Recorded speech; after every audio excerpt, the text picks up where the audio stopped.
কে এনেছি জানোয়ারটাকে? গন্ধ ছড়াচ্ছে ট্রেনের ভেতরে। হঠাৎ একজন যাত্রী চিৎকার করে উঠল। একটি মা বানর তার দুটি ছোট ছানা নিয়ে ট্রেনে করে নিজের বাড়ি ফিরছিল। কোনারে নিশ্চুপ হয়ে বসেছিল সে, কিন্তু কিছু যাত্রী বিরক্ত হয়ে পড়ল। আরেকজন রেগে গিয়ে বলল, বাইরে ফেলে দাও এটিকে। মা বানর ভয়ে ছানাগুলোকে বুকে জড়িয়ে ধরল আরও শক্ত করে।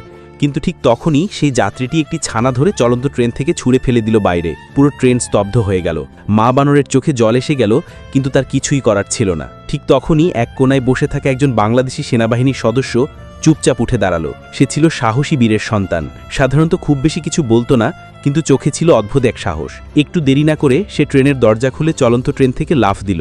সবাই চমকে গেল।